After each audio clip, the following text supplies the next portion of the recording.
especialista en cirugía deportiva, pie y tobillo, reconstrucciones óseas, complicaciones quirúrgicas. Eso es lo que me gusta hacer. ¿Qué tal? ¿Alguno de ustedes alguna vez ha estado por traumatología como paciente? ¿Ninguno? Sí, ¿uno? ¿Alguno más? Dos, ¿familiares? ¿Sí? Creo que todos, ¿no? La mayoría. El que no cae resbala en traumatología. Bien. A ver, tenemos un temario bastante denso. Voy a tratar de... o las diapositivas que les he traído y que las van a compartir. No, yo no me hago problema en que las tengan, ¿ya? Pero sí lo he tratado de resumir lo más posible para que les sirva, o sea, lo que realmente necesitan saber de traumatología, ¿ya? Cuando vayan a sus rotaciones, no me hagan quedar mal, y si no responden, no digan quién fue su docente, ¿ya? ¿Ya? Bueno, el año pasado por lo menos hice el primer año acá de traumatólogo, se les enseñé y me hicieron quedar bien. Me gustó eso porque me encontré con colegas en otros hospitales, clínicas, y me dijeron que le habían dicho pues que yo les había enseñado y por lo menos respondieron preguntas. Entonces, por lo menos si las diapositivas que están acá las aprenden bien, saben bastante de traumatología. O sea, se van a defender en cualquier lugar, clínica, hospital, rotación. Incluso acá hay bastante anatomía y en traumatología se usa bastante anatomía, ¿ya? ¿Me escuchan bien o quieren que use el micrófono? ¿Ah? ¿Con micrófono? ¿Para que se escuche bien su grabación? Está bien. Ya. Empezamos entonces, ¿ya? Vamos a hacer, como dije, es bastante pesado, vamos a hacer pausas de 1 hora. Cada 1 hora me hacen acordar y pausamos un rato, 5 o 10 minutos, revisen sus celulares, por favor. Eso sí les digo, lo que va a ser la dificultad del examen va a depender de cuánto vea que se solucionen con los celulares, equipos portátiles, ¿no? Porque entenderán que me cuesta hacer la diapositiva, me quita tiempo, la paga es pobre de la universidad y la verdad lo hago por amor a la medicina, ¿no? Entonces, por favor valoren eso, ¿ya? Ustedes pagan bastante, pero nosotros pagan poco, ¿ya? Entonces lo que quiero es eso, ¿ya? Que estén atentos, vean las diapositivas, relacionen lo que van a ver con lo que yo les voy diciendo, no todo lo que yo hable está en las diapositivas. Y su examen, como le dije, la dificultad va a depender de la cantidad de lo que vean que están distraídos. ¿Ah? Vamos, avanzamos. Entonces, como introducción hay que primero entender ciertas palabras para que cuando yo hable en las siguientes diapositivas de este tema, que vamos a ver bastante fractura, los pacientes sepan de qué estamos hablando. ¿Ya? Entonces, ¿fractura qué es? Simple. Solución de continuidad a nivel de un hueso. Se rompen las dos corticales. Eso. Puede ser de diferente etiología. Puede ser traumática, las más comunes. Pueden ser patológicas. Patológicas quiere decir asociadas a un tumor probablemente, a una enfermedad. ¿No? ¿Qué más? Quirúrgica, porque a veces hacemos osteotomías, que son cortes a nivel de hueso. Por ejemplo, lo que se hizo en el tratamiento de miembros inferiores, osteotomías quirúrgicas, medidas a nivel de la tibia proximal. Fracturas patológicas son fracturas, como ya les mencionaba, asociadas a algún tumor, alguna enfermedad sistémica, ¿ya? Como por ejemplo, alguna enfermedad de los abuelitos que se refiere bastante, osteoporosis, ¿no? Disminución de la densidad ósea, osteomalacia, déficit de vitamina D. Entonces, eso genera que sea una fractura patológica. Entonces, fractura patológica es debido a algo adicional, no por trauma. ¿Listo? Vemos que esta es una fractura normal, ruptura de las dos corticales. Esta es una fractura patológica. ¿Qué tú tienes, puntero? Con la de los izquierda, derecha, las flechitas. No funciona. ¿No funciona? No. ¿no? Solo el pasar. Entonces, esa que ve la flechita ahí señala la zona de fractura patológica. Si ven, es una imagen lítica más oscura. ¿Sí? ¿Lo logran ver? Entonces, una fractura patológica, pero siempre tiene que ir correlacionado con la clínica. El paciente que viene con una fractura patológica, o ustedes sospechan de una fractura patológica, cuando el paciente viene y les indica un trauma leve. Se apoyó sobre una mesa y se fracturó el brazo, apenas estaba jugando con su familiar o jugando deporte, apenas le golpearon y se fracturó. Usualmente ese es el mecanismo, no es un trauma o una fractura que no va en proporción al mecanismo. ¿Qué más? Luxación. la pérdida de relación entre las dos superficies articulares, ¿no? En este caso ven una fractura una luxación, perdón, de cadera, en la cadera derecha, está totalmente incongruente, ¿no? El acetábulo está vacío. ¿Sí lo van a ver? Bastante común. ¿Ya? Ahora, estos términos importantes, alguna vez se la ven en su examen. Luxaciones recidivantes cuando son más de 3 meses, o sea, una luxación dentro de los siguientes 3 meses de la primera luxación. Recuerden como dato importante también que las luxaciones, después de que uno tiene una luxación, tiene un riesgo en 50% adicional de tener una nueva luxación. ¿Ya? Entonces, si otro dato no está ahí, viene en su examen. Doctor, una luxación entonces cuando la articulación sale de su posición, o sea, las dos superficies articulares pierden contacto. ¿Y es lo mismo? Puede ser parcial, puede ser total. Doc, ¿una luxación es lo mismo que un esguince o es distinto? Es distinto. Gracias. Luxación, algunos le llaman dislocadura. Para los hueseros, para mis colegas los hueseros. ¿No? Pero estamos hablando de luxación para términos médicos. ¿Ya? Gracias. ¿Qué más? Luxación habitual. Cuando la luxación ocurre con un esfuerzo simple. Por ejemplo, alguien que tiene luxación de hombro constantemente, como dije, la primera fue por un accidente, la segunda fue cuando levantó mucho el brazo por X motivo y la tercera o cuarta puede ser simplemente peinándose y se luxa. ¿No? Luxación inveterada, cuando la luxación ya pasó desde su luxación hasta el momento que lo diagnosticas, ya pasó 21 días o más. El punto de corte es bien claro, 21 días. ¿No? A partir de ahí hablamos de una luxación inveterada. El tratamiento es diferente, el tratamiento ya es quirúrgico. Artrosis. ¿Qué es artrosis? Es un desgaste de las superficies articulares, un adelgazamiento de la superficie cartílago. ¿Ya? Como dato importante, por ejemplo, la superficie articular más gruesa en el cuerpo está a nivel de la rótula. Vamos a ver los siguientes temas igual.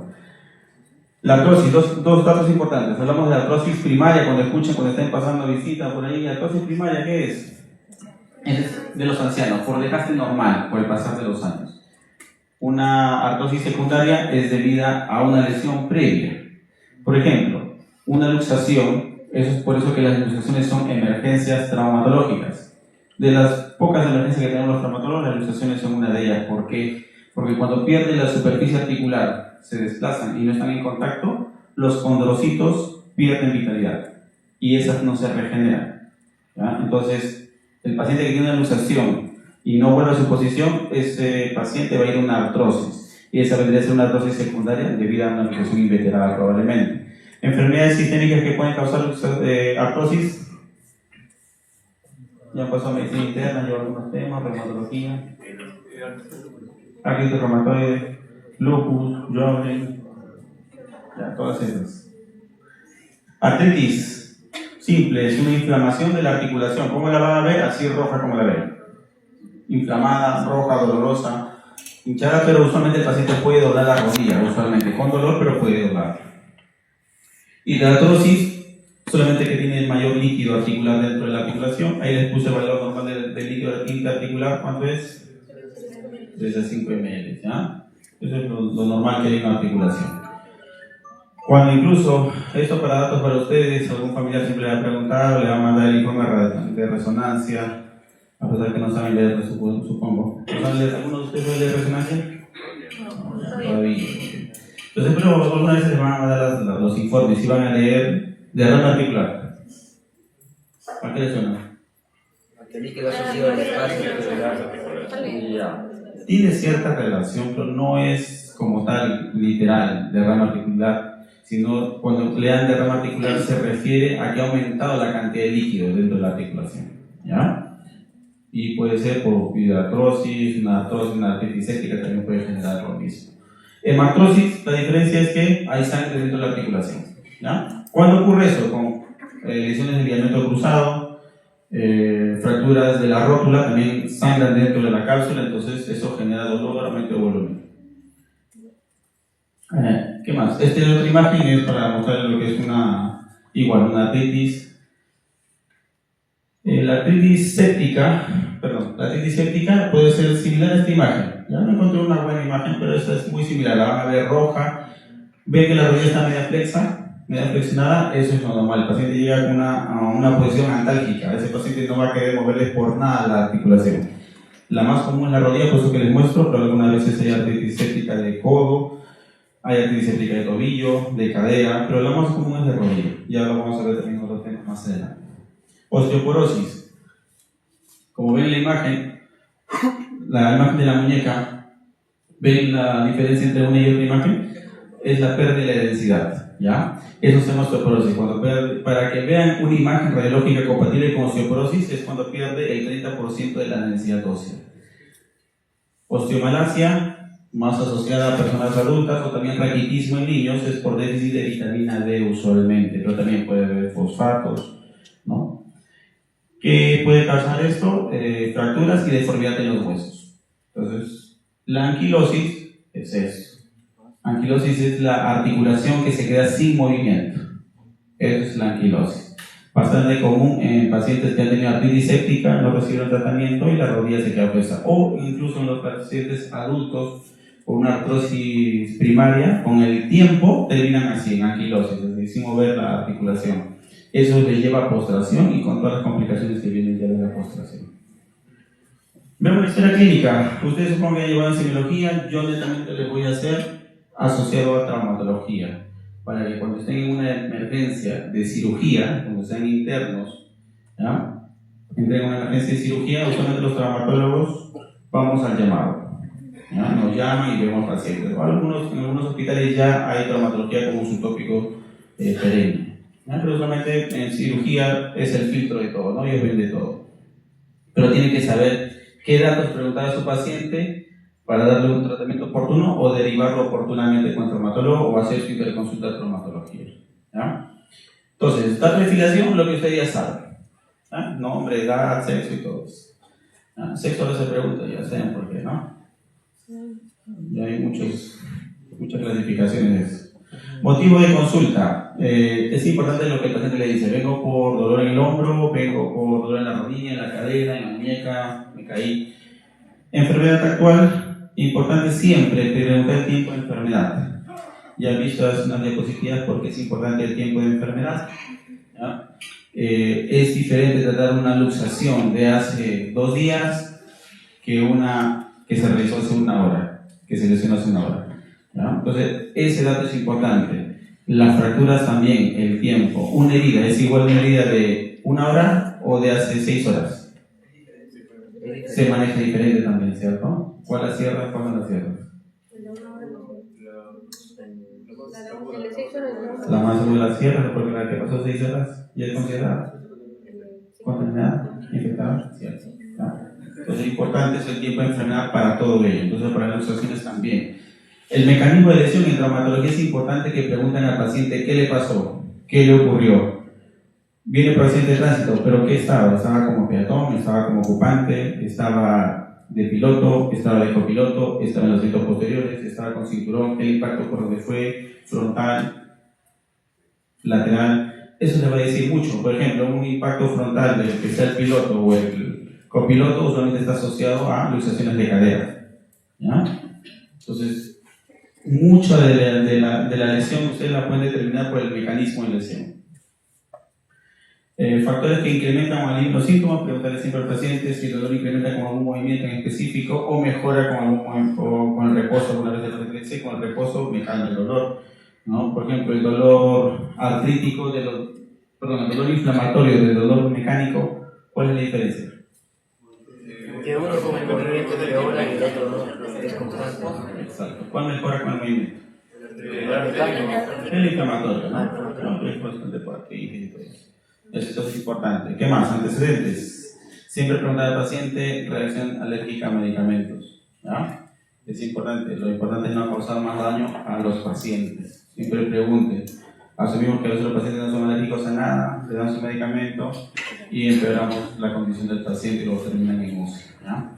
Enfermedades crónicas concomitantes, por ejemplo, diabetes, hipertensos, ¿qué más? Pacientes con TBC o que estén con algún tratamiento. Sean siempre insidiosos los pacientes, pero los pacientes son mentirosos, ¿no? Siempre preguntar al paciente. Con el tiempo de enfermedad siempre les mienten. Se les van hace 1 semana, pero vienen y te dicen para pasar por la emergencia hace 2 horas. Y ven que no está con la clínica típica, ¿no? Dolor, calor, deformidad. Le llegamos bien a la articulación. Entonces tienen que preguntar, ser insidiosos en preguntar porque eso depende de su tratamiento, ¿ya? Medicación habitual, eso también les iba a decir porque los pacientes usualmente mienten, no le dicen no tengo ninguna enfermedad, Toman una pastilla y resulta que toman su anodifino, su losartán, y ahí recién saben qué es lo que tienen. Importante también si está un paciente con gestación por la radiación que vamos a usar porque el traumatología usa bastante radiografías. ¿Ya?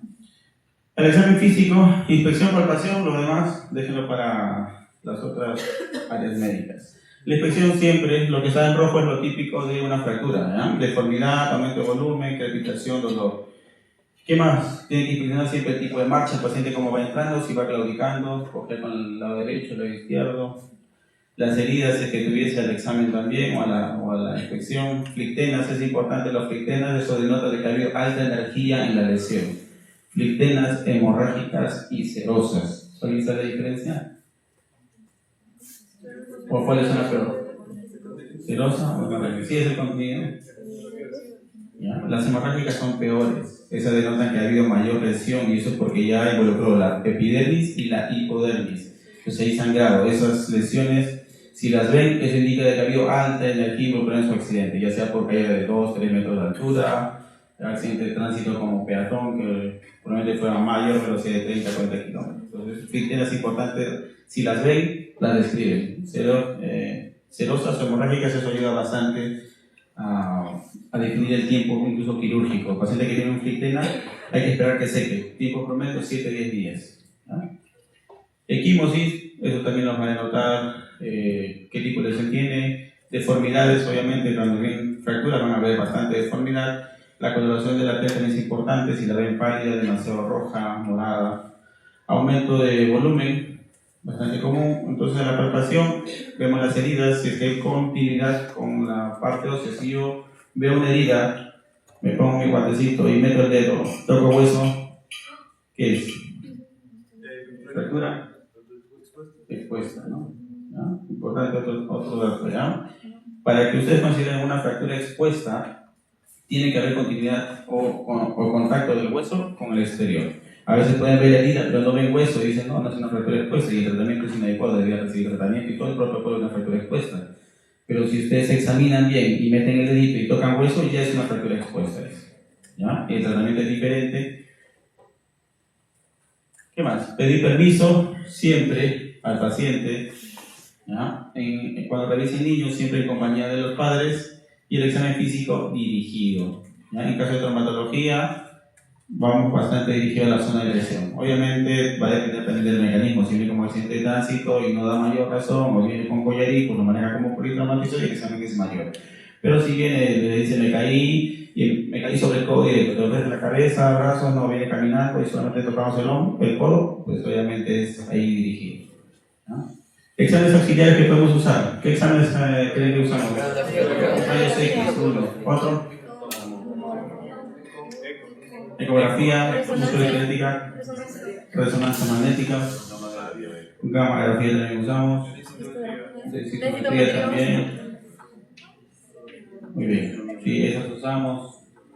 Ahora vamos. Voy a darle lo más importante de lo que usamos y para qué lo usamos. ¿Ya? Las radiografías, cuando vean ese logo, es radiación ionizante. ¿Por qué la importancia de que sepan que es radiación ionizante y no ionizante? ¿Qué genera la radiación ionizante en los pacientes o en las personas en general? Altera, no, los electrones a nivel molecular y eso puede alterar el ADN y generar en algún tiempo algún tipo de patologías, tumores. Pero ¿cuándo? Entonces tienen que saber, ustedes son médicos, tienen que saber cuándo, porque el paciente le dicen algo, ve un TikTok y ya se asusta. ¿Qué cantidad de radiación tiene que recibir? Medido en radiografías, por ejemplo, ¿cuánta radiación tiene que recibir el paciente para que diga si hay posibilidad de que tenga alguna patología causada por la radiación ionizante? ¿Cuánto? ¿Qué más? Mayor o igual a 30, ¿no? Más. Sí. Más. Más de 100. Al año. Al año. 500. Más o menos 800 radiografías al año para considerar que pueda tener alguna alteración, ¿ya? A partir de ahí hablamos de que podría haber, no es que sí o sí va a ocurrir, ¿ya? Por ejemplo, ustedes son bastantes, aquí se toman 800 radiografías. ¿Cuánto creen que una tomografía, a cuánto equivale una tomografía de abdomen a radiografía, transformándolo?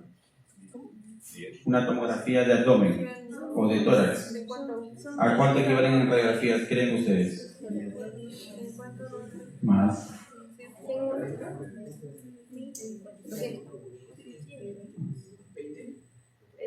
Estamos en 200 ya. 800. Aquí hablamos de unas 300, 400 radiografías. 400. Sí, más o menos. Una tomografía de abdomen. En comparación con una radiografía. Exacto, son como 400 radiografías. Entonces, ustedes dicen, no, radiografías es mucho. Sí, pero si ustedes mandan a un paciente a tomografía constantemente, pues ya llega a esa dosis, ¿no? Y aumenta la probabilidad. Entonces, tienen que tener cuidado. ¿Y esto por qué les digo? Porque ustedes a veces, cuando estén en algún momento trabajando, si alguna vez egresan de la carrera, entonces lo que va a pasar es que el paciente, ahora con tanta información que hay, información sesgada, viene y le da su diagnóstico y le da su tratamiento e incluso su examen que debe darle, ¿no? Les pide, quiero que me dé la orden de tomografía. Les explican que eso no por la radiación, pero ellos insisten. Entonces tienen que tener cuidado con eso. Ustedes siempre tienen que saber que ustedes son médicos, ustedes son los que deciden qué examen, porque ustedes tienen toda esta información. Esto los pacientes muchas veces no lo entienden también, ¿ya? Entonces tengan bien claro eso. Entonces, cuando ven este logo es porque tiene radiación ionizante, ¿ya? Entonces es un examen rápido, barato, lo encontramos hasta en los centros de salud, maternos, postas, incluso algunas veces tienen, ¿ya? Es de fácil acceso. Las incidencias radiológicas, importante, cuando veamos tema por tema de las fracturas, van a ver que yo les pongo la radiografía y la incidencia que deben pedir, ¿ya? Pero estas radiografías son las más estándares. La radiografía antero-posterior, las radiografías laterales, las radiografías oblicuas y algunas radiografías específicas. Acá les he puesto 4 o 5, pero en realidad son como 100, ¿no? Y depende de la zona, pero eso ya es más para traumatólogos. Pero con que ustedes sepan estas 4 incidencias, AP, lateral, oblicuas, con eso han ayudado bastante en el diagnóstico. Y otra cosa importante, para que ustedes hablen de algún tipo de fractura, mínimo 2 incidencias.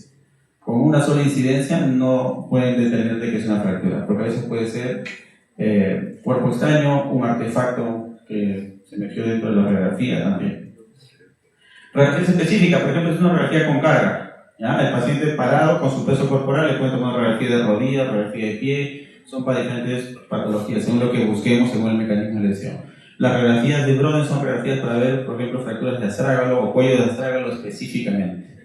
La radiografía de Griezmann, por ejemplo, es una radiografía con carga que se llama Rosenberg, es para ver artrosis. A veces en la radiografía anteroposterior parados así no se ve. Y le toman con 30 grados de flexión en proyección posterior y se logra ver la artrosis realmente. Solo con radiografía, sin necesidad de pedir otro examen adicional.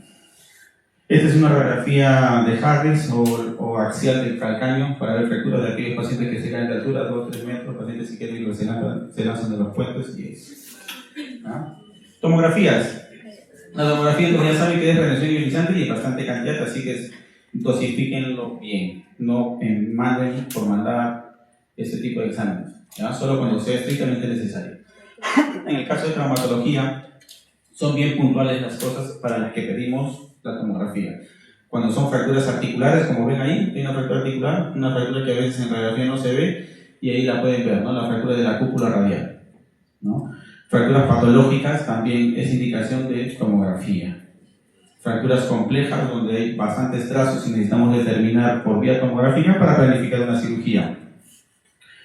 Para planificación preoperatoria, y hay que siempre especificar en la radiografía si es que queremos tomografías con contraste, sin contraste. Con contraste, ¿en qué situaciones podemos pedir?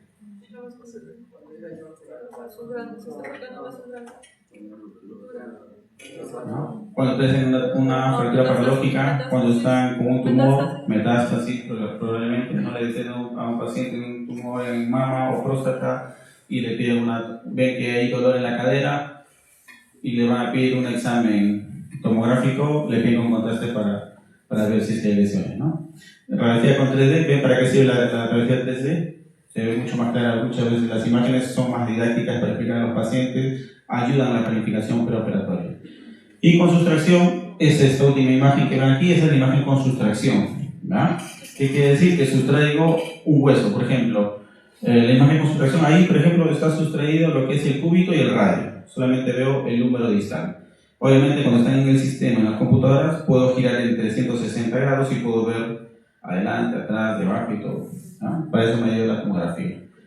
La resonancia magnética no usa radiación, pero ¿qué usa? Imágenes gigantes. Entonces, si quieren ver un examen, obviamente la resonancia no sirve para todo, tiene sus indicaciones también, pero son de las menos daño causa el paciente también, ¿ya? ¿Cómo funciona? Moviliza las moléculas de hidrógeno y mueve la densidad del agua. Entonces, en base a eso, se transmite a una computadora y la computadora lo transforma a imagen, que es lo que nosotros vemos. Y cuando hablamos de resonancias, hablamos en densidades, ¿no? Entonces, ahí vamos a ver. Indicaciones. Lesiones deportivas, cuando hay colecciones, si es que hay procesos infecciosos como la osteomielitis, ayuda bastante, la artritis séptica también. Cuando queremos determinar si hay pseudoartrosis o que el huesito no ha consolidado, también pedimos, ¿no? Entonces las indicaciones son bien claras para la resonancia magnética y todo tipo de lesiones de partes blandas se ven muy bien. Si quieren ver hueso o fractura, la resonancia es malísima, ¿ya? Sea la secuencia que use. La resonancia tiene como 15 o 20 secuencias y esa va a depender de la especialidad. Los que más secuencias usan son los neurocirujanos. Ellos usan muchas secuencias para determinar las patologías y según esas piden secuencias muy especiales. En cromo pedimos T1, T2, densidad de protones, sustracción grasa. Son cuatro secuencias que pedimos. Y hay que determinar también si es que usamos con contraste o sin contraste o artroresonancia, que quiere decir que inyectan contraste dentro de la articulación para ver lesiones que probablemente no se ven en una resonancia convencional. ¿Como cuáles? Ahí ven esa osteocondritis disecante que muestra la flecha. Esa probablemente con una resonancia normal se hubiese visto bien borrosa, pero como tiene resonancia la ven tan clara, ¿no? Con un fragmento flotando, ¿no? También se pueden ver lesiones meniscales que a veces no se ven en la resonancia normal también. Ecografía, mencionaron ustedes, la ecografía musculoesquelética y en general la ecografía está tomando una boga importante. Recomendación de alguien que ya tiene más años que ustedes, si es que quieren diferenciarse actualmente de los demás, aprendan ecografía, sea la especialidad que quieran hacer, ¿no? Ecografía, con ecografía es operador dependiente, depende del equipo, pero el operador dependiente lo puede modificar, ¿cierto? Preparándose, estudiando, haciendo cursos desde Perú, fuera de Perú. La ventaja que tenemos es que vienen bastantes ponentes de afuera y hacen cursos de 2 o 3 días, obviamente dirigidos, ¿no? Según patologías. Entonces la ecografía musculoesquelética está tomando bastante boga actualmente y se usa para múltiples cosas. Por ejemplo, manejo del dolor, uno de los más importantes, lesiones tendinosas, ligamentarias, desgarros musculares, lesiones. Usamos más partes blandas, va a depender mucho del equipo que tengan para ver ciertas lesiones. Del transductor también depende mucho, ¿no? Recuerden, pero eso es lo que les digo, ¿ya? Es operador dependiente. No se guían mucho los informes, por eso es importante que sepan ver ecografías. Esta imagen que ven es, por ejemplo, manejo del dolor. Ahí están haciendo un bloqueo neurológico. Con eso puedes calmar el dolor, una artrosis secundaria de su abuelito que no le calma con pastillas y tiene un problema cardíaco que no le permite entrar a una cirugía de prótesis o reemplazo articular. Pues con eso le quitan el dolor y su abuelito vive tranquilo, ¿no? Entonces, ayuda bastante. Gamografía ósea también mencionamos hace un momento. Tiene sus indicaciones bien puntuales. Lo usamos para tumores, lo usamos para ver infecciones como osteomielitis, enfermedad de Payet. ¿Pero por qué no la usamos mucho? Uno, porque es caro, no hay mucho y no es muy específico. No ayuda mucho. Puedes hacer una gamografía y también se va a aprender en una zona caliente a nivel de justo el día anterior de tu examen. Hiciste deporte, te doblaste el tobillo y se va a aprender a nivel del tobillo. Ahora hay obviamente gamografía con leucocitos marcados con tecnesio o yodo, pero igual no ayuda mucho. Pero es importante que sepan para qué se usa la gamografía. Entonces, tumores, infecciones y ejemplo de enfermedad de Payet. Fistulografías, ¿a qué le suena? Claro, fístulas. ¿Qué hacemos? Colocamos contraste a nivel de... ¿Ven esa herida? Secretando pus. Ya. A través de esa herida se coloca un catéter, se infunde contraste, se toman radiografías. Y con eso ven, en la radiografía normal no se veía la conexión de la fístula de la piel hasta el hueso y en la otra sí. ¿Ya? Eso ayuda a ver. Y toda esa zona que se ha quitado es la zona donde está el trayecto fistuloso. ¿A qué me sirve? A que confirmo que es una osteomielitis y que ese paciente va a ir a una cirugía y tengo que sacar todo ese segmento pintado. Densitometría ósea, ve la densidad ósea de las mujeres, del hueso. Importante, indicación, mujeres posmenopáusicas, ¿ya? Es un examen de screening, es un examen que sí o sí, si ustedes tienen familiares, pero obviamente lo tienen mamás, abuelitas, tíos, hermanos, que ya están en la etapa de la menopausia, sí o sí tiene que hacerse un examen inicial de screening. Si la prueba sale normal, cada 2 años su prueba, y si sale alterado, cada año, obviamente con tratamiento. ¿Por qué creen que en las posmenopáusicas es importante tomar esta prueba?